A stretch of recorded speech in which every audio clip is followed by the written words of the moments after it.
Olá, boa tarde. Você acompanha agora as principais reportagens da HIT. Em janeiro, as contas pesam no bolso do brasileiro. Entre os tributos que batem a porta nesse mês está o IPTU.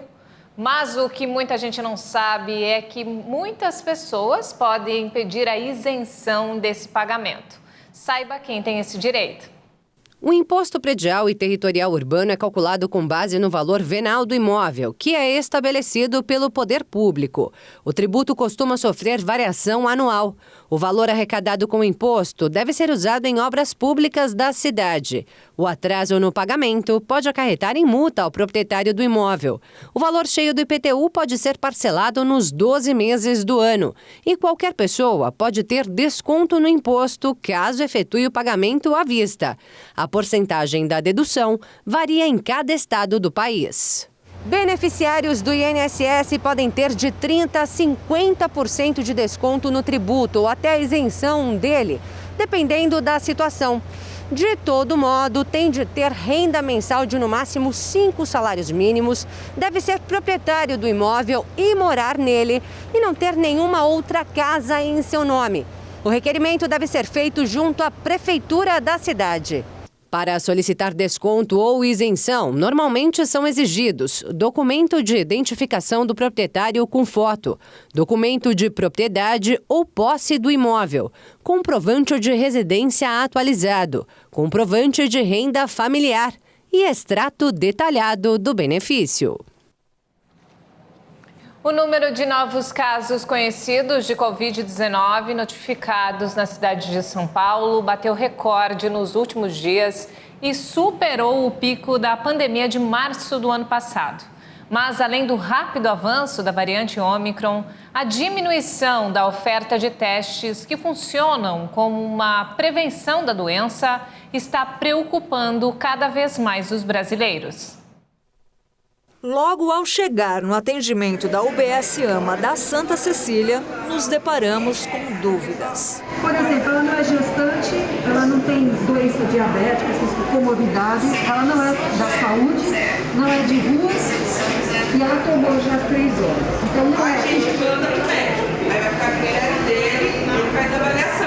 Em nota, a Secretaria Municipal de São Paulo diz que as unidades vêm realizando cerca de 50 mil atendimentos por dia. E por isso, o diagnóstico, tanto para a Covid-19 quanto para a síndrome gripal, tem sido feito de forma clínica, seguindo recomendação da Organização Pan-Americana da Saúde. Enquanto 88% dos laboratórios privados do estado de São Paulo dizem sofrer na aquisição de testes para o Covid-19, a rede municipal diz que não tem esse problema. Há testes disponíveis. E mais, estão sendo comprados 1 milhão de testes com previsão para os próximos dias. Mas para quem procura atendimento já com os sintomas, como o Maurício, as dúvidas, mesmo após consulta clínica, permaneceram.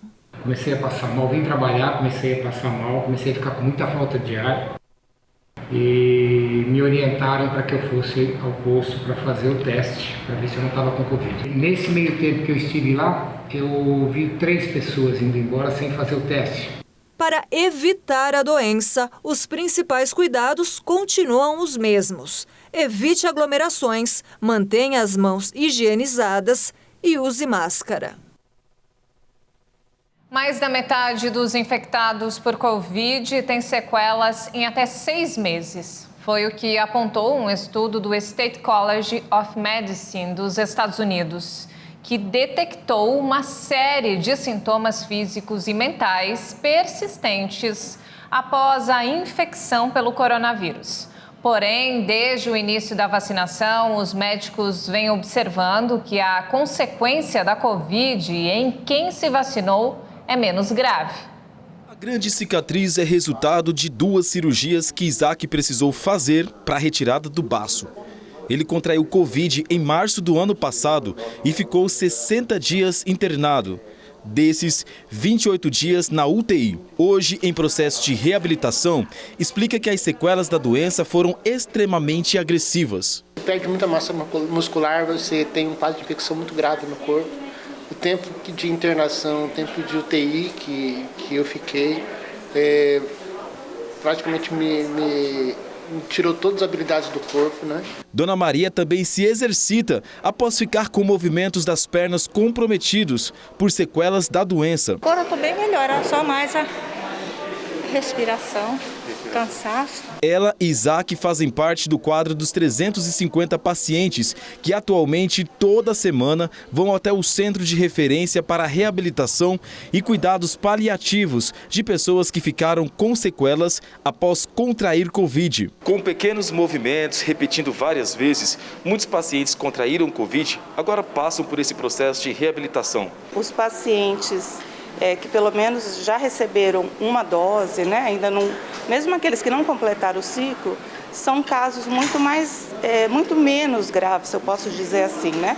Os pacientes que nós recebemos no início do ano passado eram pacientes que chegavam em quadros gravíssimos, né?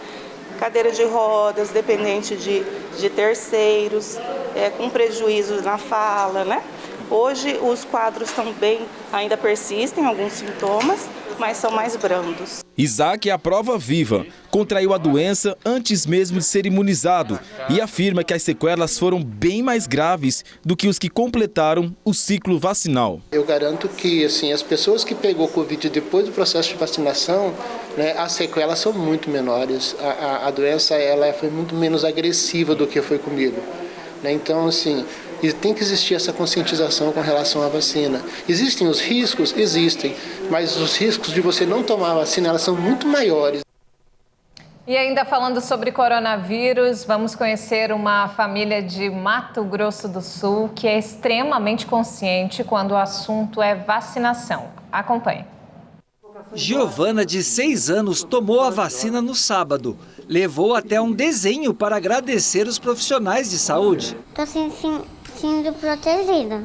Depois que ela foi imunizada, fomos até a casa onde mora conhecer a família. A vacinação é importante porque vai deixar a gente mais seguro, que a gente está mais protegido contra o coronavírus. O Leonardo tomou a vacina antes da irmã, na terça-feira da semana passada. E como diz o ditado, as crianças são o reflexo dos pais.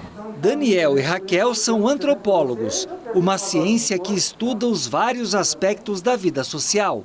Eles trabalham na Fiocruz, justamente no setor da antropologia da saúde. A gente explica para as crianças, a gente conversa, esclarece, né, que é muito importante, que eles têm que cumprir os deveres deles, né, como cidadão, né, que é também para proteção individual, mas também a proteção de toda a comunidade, né, coletiva. E eles estavam muito ansiosos, assim, com a expectativa de tomar a vacina, já esperando o dia.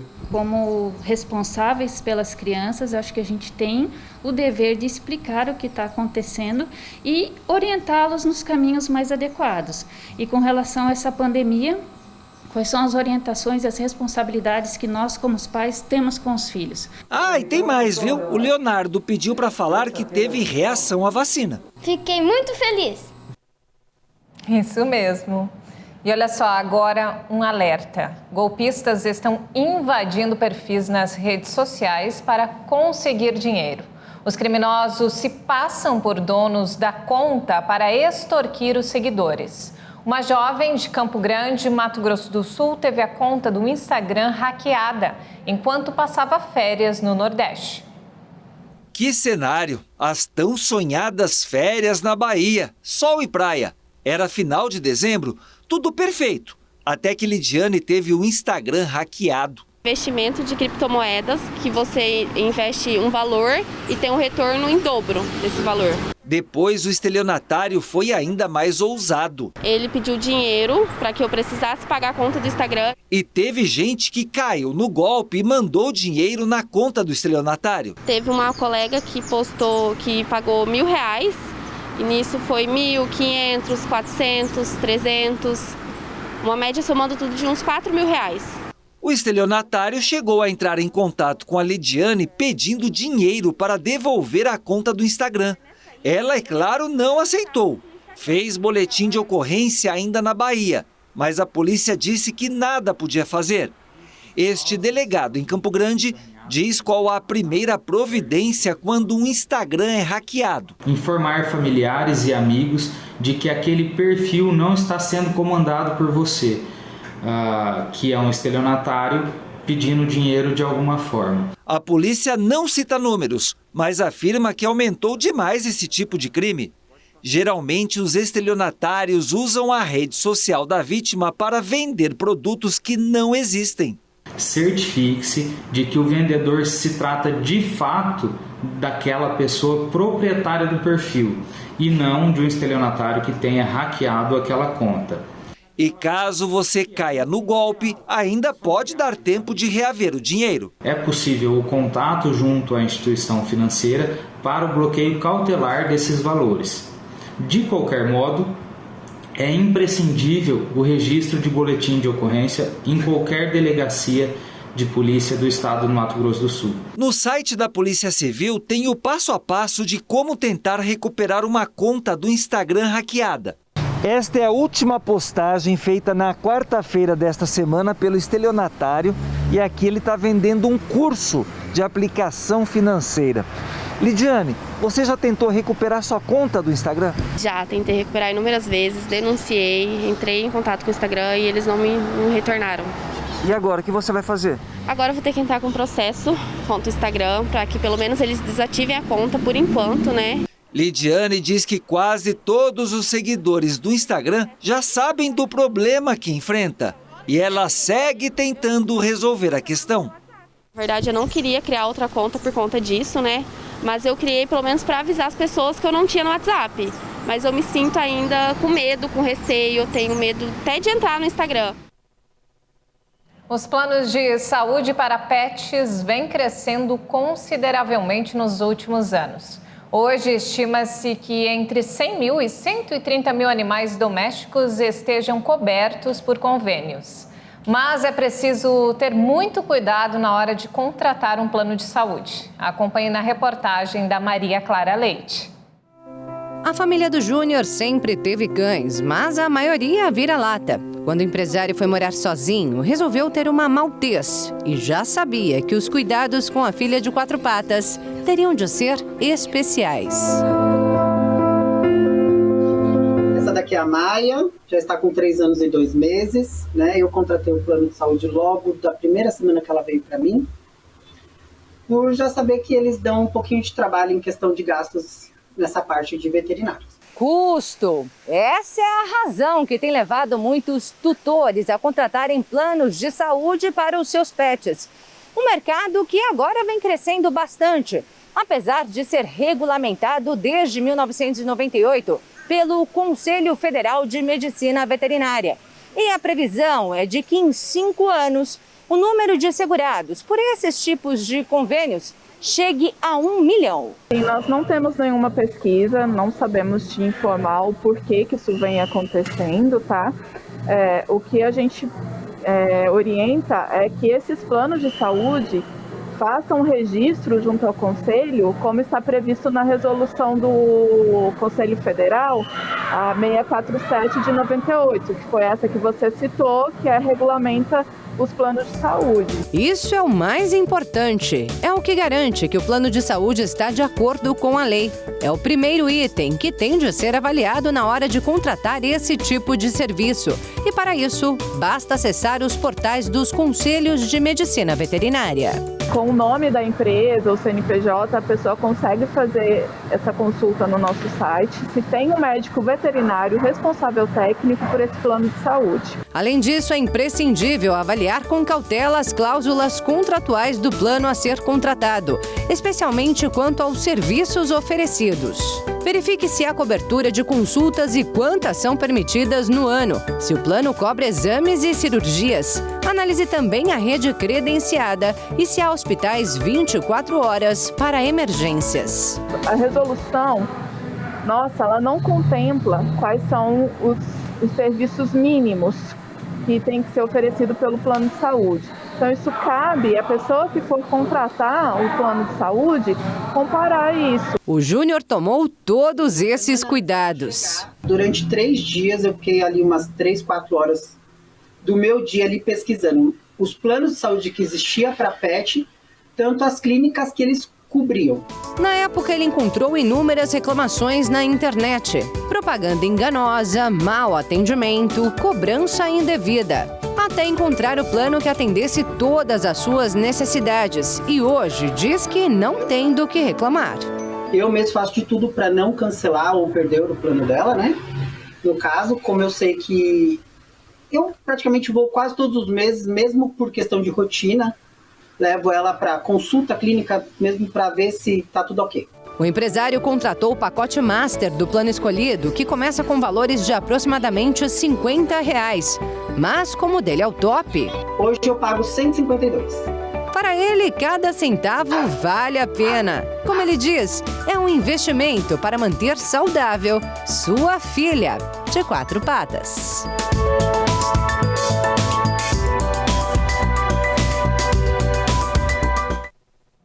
E veja a seguir, tensão provocada pela pandemia faz casos de bruxismo dispararem no Brasil. E ainda, oportunidade de recomeço. Projeto social ajuda na reabilitação de dependentes químicos. Eu volto em instantes. Até já!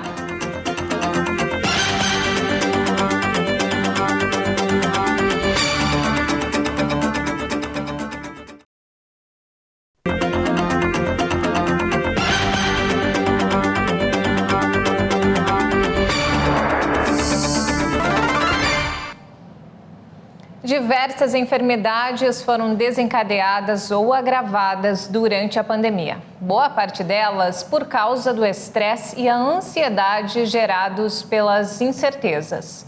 Um dos problemas que se tornou mais frequente foi o bruxismo, caracterizado pelo ranger ou apertamento exagerado dos dentes durante o dia ou a noite. Acompanhe na reportagem. A Paloma sentiu o estresse e a ansiedade afetarem o psicológico e a mordida dela. Com toda a incerteza provocada pela pandemia, ela viu intensificar as dores no músculo do rosto e no maxilar. Chegou ao ponto de não conseguir mais fechar a mordida. Aí, ela procurou um profissional. Eu sempre tive um creque aqui dos dois lados, principalmente quando eu ia comer alguma coisa. Desde a adolescência, eu senti um estalo aqui, né?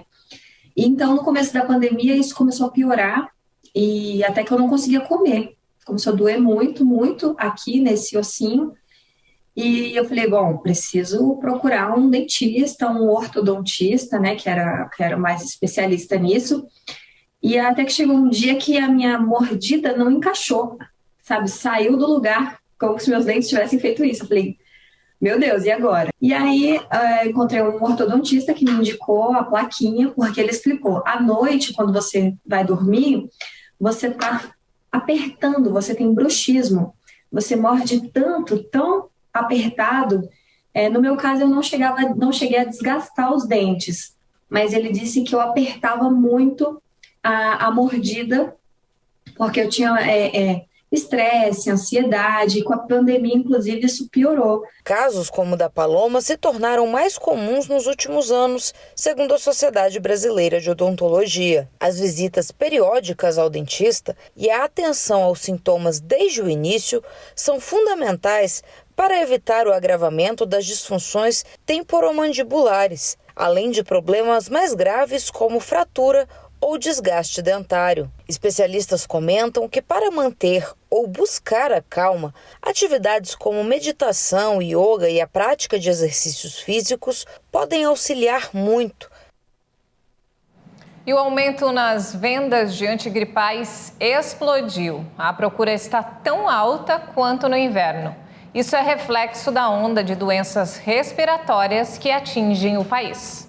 Em pleno verão, epidemia de gripe. Nas últimas semanas, triplicou a procura por antigripais contra coriza, febre e dor de cabeça em comparação com o mesmo período do ano passado. A gente está tendo uma procura de antigripais, né, equivalente ao período de inverno, né? Então a procura tem sido muito grande nas 2 últimas semanas. A procura por testes para a Covid-19 também aumentou. Nós temos 3 lojas em Campo Grande, fizemos 52 testes durante o mês de dezembro inteiro.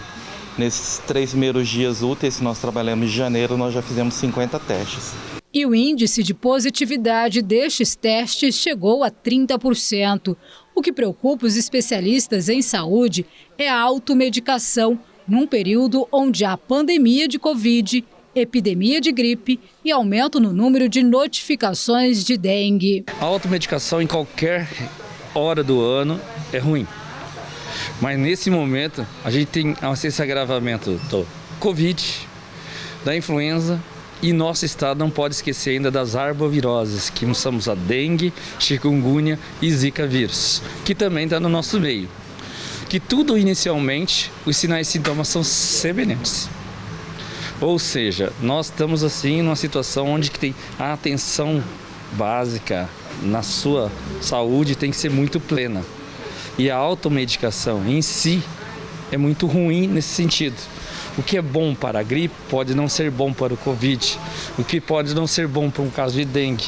Então, o diagnóstico preciso, o diagnóstico acompanhado pela avaliação médica, um critério técnico profissional, é muito importante nesse sentido. Alguns medicamentos já estão em falta nas distribuidoras, como dipirona xarope e em comprimidos, por 2 motivos. Um, pela automedicação, e o segundo, pela prescrição médica, por conta do surto de gripe. As medidas preventivas para a Covid-19 e para a gripe são as mesmas. Uso de máscara, álcool 70 para higienizar as mãos, evitar aglomerações e, principalmente, as vacinas contra as 2 doenças. As vacinas têm um papel muito importante nisso. A pessoa que tem o ciclo vacinal pleno, completo, de acordo com as recomendações, orientações médicas dos órgãos regulamentadores do sistema de imunização, a gente nota na prática, no atendimento médico, no nível de hospital, posto de saúde, que as pessoas que são acometidas pela gripe, pelo Covid, são com sintomas mais leves e mais brandos, não levando, muitas das vezes, à internação do paciente, fazendo um acompanhamento mais residencial domiciliar. Então já tem o benefício da vacina em si. O orçamento federal para este ano ainda não foi sancionado, mas áreas como saúde e educação devem ter menos recursos disponíveis que em 2021, o que impõe enormes desafios para a gestão pública em 2022. Uma possível terceira onda da Covid no Brasil, provocada pelo avanço da variante Ômicron e o aumento de casos de gripe no país, tem abarrotado hospitais e acende um alerta para a situação da saúde pública. O infectologista Emerson Guz explica, no entanto, que a previsão orçamentária justifica-se pelo conhecimento adquirido e pela estrutura já montada após o pico da crise sanitária, e que isso não deve provocar maiores preocupações, ainda que os casos de Covid estejam em crescimento. Mesmo com o aumento na taxa de transmissão e com os novos casos surgindo a cada dia, aquele cenário de guerra visto anteriormente, com hospitais de campanha sendo montados, pessoas sendo mobilizadas para atender na linha de frente, ou mesmo recursos sendo destinados especificamente para o enfrentamento, isso provavelmente não ocorrerá novamente. Temos um conhecimento científico diferenciado, já conhecemos mais a doença. A vacinação tem progredido de uma forma satisfatória. O interessante é que esses recursos direcionados para a vacinação e para o atendimento básico, ele será bem utilizado. O médico considera ainda que o aprendizado da comunidade científica e dos gestores com o que já vivemos até agora prepara melhor a gestão pública para enfrentar a pandemia em 2022. Os desafios também são muitos na área da educação. Os anos de 2020 e 2021 foram, sem dúvida, os anos mais desafiadores da história da educação básica, né? A gente nunca tinha vivido períodos tão longos de fechamento de escolas. O Brasil foi o país do mundo que ficou mais tempo com as escolas fechadas, uma pesquisa já feita pelo CDE, né? Então, assim, foram anos muito desafiadores. Acho que 2022 traz essa tônica de reconstrução dos sistemas educacionais, né? A gente precisa reconstruir a educação depois desse baque, desse choque que foi a pandemia e o fechamento das escolas, e para isso a gente precisa olhar tanto para uma agenda de curto prazo, só que eu não posso perder de vista que as reformas estruturantes também são fundamentais. Aumentar o número de escolas de tempo integral, então para recuperar o tempo perdido, eu preciso que as crianças passem mais tempo na escola, e uma segunda premissa é não deixar ninguém para trás.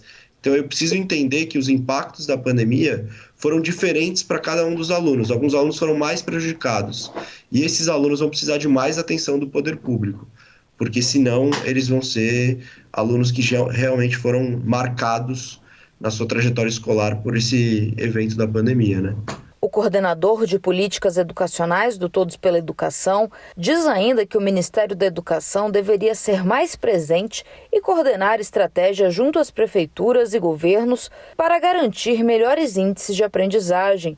O valor aprovado pelo Congresso Federal para o orçamento da educação em 2022 é de 113 bilhões de reais. Este outro especialista diz que o país possui graves deficiências no sistema de educação.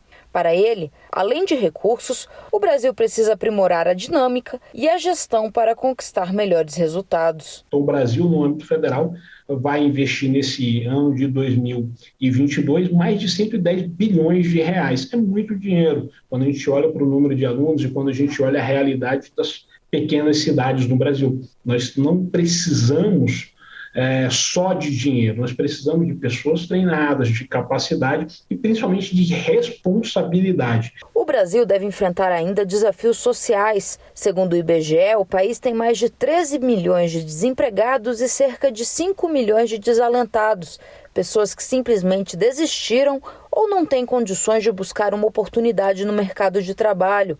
Auxílios sociais e programas de fomento ao emprego podem ajudar a recompor a economia e a dignidade dessas pessoas. Além disso, investimentos na área da infraestrutura também podem ajudar na geração de empregos e demandam atenção especial da gestão pública, pois o mundo requer ações mais sustentáveis e transportes de menor impacto ambiental. Oportunidade de recomeço. Esse é o objetivo do projeto CERDA, que ajuda na reabilitação de dependentes químicos em Dourados, no Mato Grosso do Sul. Para ajudar nos custos e proporcionar trabalho aos internos, trufas de chocolate são produzidas e vendidas de porta em porta no centro da cidade. Todo dia de manhã é assim. Ciriaco pega a caixa térmica cheia de bombons e sai para vendê-los. Ele faz parte do projeto CERDA, que ajuda pessoas na reabilitação química. O dinheiro da venda dos doces é revertido nas necessidades do projeto e vira fonte de renda aos internos. Eu vim de uma família que a minha mãe teve problema com droga, meu pai teve problema com droga, aí eu entrei no mundo do vício e eu já estava bem perdido mesmo, cheguei a pesar 45 quilos. E muito sofrimento, né? E aí eu ouvi falar do projeto CERDA. Aí eu falei assim, não, eu tô cansado dessa vida e vou procurar ajuda, né? Porque ninguém consegue sair sozinho. Quem tem problema do vício precisa de uma ajuda. E aí eu fui no projeto CERDA, fiquei sabendo do trabalho, cheguei lá em 99, estava no início do trabalho e ali Deus mudou a minha vida, mudou a minha história. Rubenita é a idealizadora do projeto CERDA. Todos os dias, 200 bombons são produzidos na casa, que atende hoje 50 homens e 2 casais.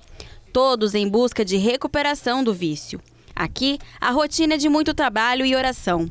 Os internos ajudam nas tarefas e, inclusive, na construção e melhorias do espaço. Quem não passou, quem não sabe, não entende, né? E nós que já passamos, nós entendemos cada um deles. As aflições que eles passam, a agonia, no sofrimento, as humilhações, né? São muitas. Eles cada um pega a sua caixinha, né? E aí a gente ora e leva ele lá no centro. Aí eles vão nas portas dos comércios, ali na rodoviária, na van. Eles vão e as pessoas vão comprando para ajudar. Muita gente, tem muitas pessoas que tem o desejo de ajudar, né? Anderson também é um dependente químico em reabilitação e trabalha na venda dos bombons. Ele conta que o projeto mudou a vida dele. Eu tinha assim, uma família, né? Aí perdi minha mãe, né? Aí acabei me afundando mais nas drogas ainda. Aí acabei sendo, assim bem dizer, expulso de casa, né? Em conta disso, né? Porque família nenhuma aceita, né? Precisei de ajuda e fiquei sabendo desse projeto CERDA. Aí essa pastora maravilhosa, uma serva de Deus, abriu as portas para mim, né? Me acolheu. Graças a Deus estou aqui. O Projeto Cerda não recebe ajuda financeira de nenhum órgão público. Por isso, aqueles interessados em ajudar podem entrar em contato nos telefones 99915-6999 ou no 98483-2805. Quem mora ou trabalha em São Paulo sabe que um dos grandes problemas da cidade é o trânsito. No entanto, neste início de ano, quem circula pelo centro deve ter percebido que o movimento de automóveis está bem menor. Basta dar uma volta pelas principais ruas e avenidas de São Paulo para perceber que há algo diferente. As vias estão vazias e o trânsito flui bem. Quem circula por aqui todos os dias já percebeu a diferença. Está mais suave, está um pouco melhor. O senhor que é taxista, está mais fácil, está melhor para andar? Tá sim. O trânsito está melhor nesse começo de ano? Por enquanto está melhor ainda, viu? Parece que diminui um pouco a população. Uma avenida dessa, uma avenida conhecida, é normal estar assim vazio? Não, não é normal. Aqui geralmente, né, o trânsito está sempre com fluxo bem mais intenso. Que também devido a essas paradas, né, do comércio em geral, tentando estar retomando, eu acho que isso daí também tem afetado bastante. O que você está achando do trânsito nesse começo do ano? Está melhor? Tá tranquilo, tá mais tranquilo, por enquanto. Você que roda todo dia, você percebeu a diferença? Sim, tá mais tranquilo para mim. E nem parece que estamos falando da cidade que possui a maior frota de veículos do país. São mais de 6 milhões de automóveis que congestionam diariamente as ruas da capital paulista.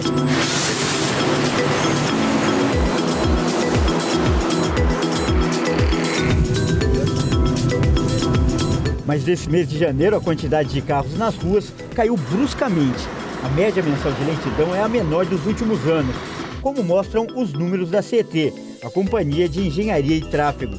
Em janeiro de 2019, antes da pandemia, as filas de carros chegavam a 96 quilômetros em dias úteis. Em 2020, o índice caiu para 78 quilômetros. E em 2021, com as restrições no comércio, o número chegou a 54 quilômetros. Esse ano, os dados parciais apontam um trânsito médio menor ainda, 24 quilômetros. E agora nós vamos fazer um teste na prática. Com esse carro de aplicativo, nós vamos circular por algumas ruas conhecidas do centro de São Paulo para checar como está o trânsito. E o nosso motorista vai ser o Carlos, que há 6 anos trabalha no centro, trabalha nas ruas da cidade. Vamos ver?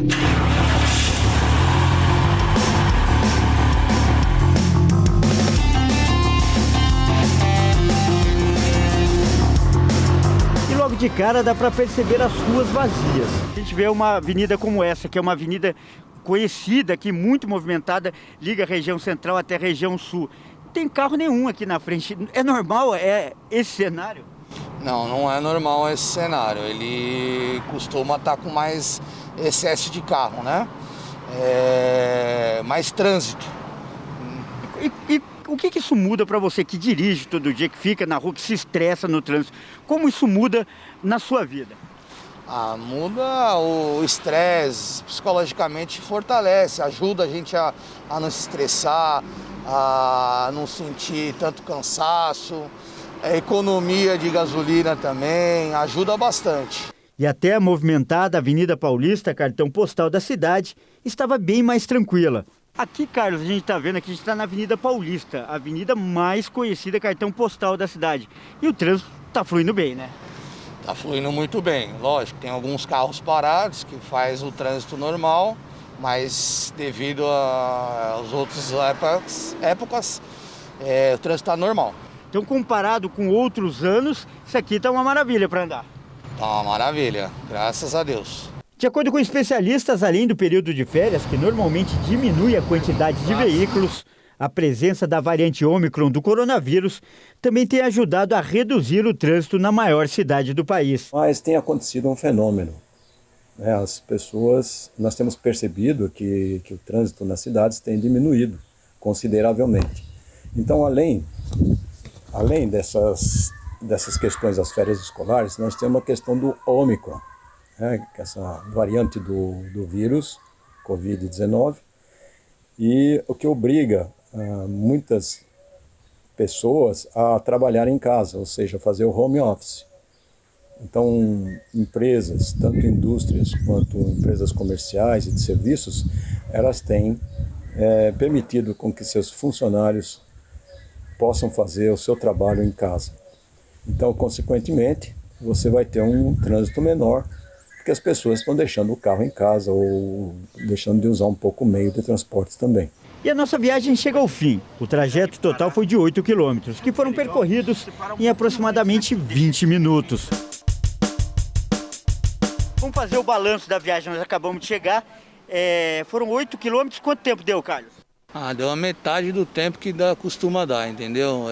Costuma dar 20, ir e volta, deu 15 minutinhos, 10, já deu para trânsito bem tranquilo, graças a Deus. Ou seja, 50% a menos. Esse tempo faz diferença na sua vida? Faz muita diferença, faz na saúde, no combustível, em tudo quanto é lugar, ela ajuda bastante. Que bom se São Paulo sempre fosse assim, né? Se bom fosse todo dia vazio, fosse sempre assim, mas a gente sabe que a realidade, acho que logo mais volta. Espero que não volte, né, o trânsito. E não temos mais tempo, essa edição fica por aqui. Mais informações ao longo da nossa programação.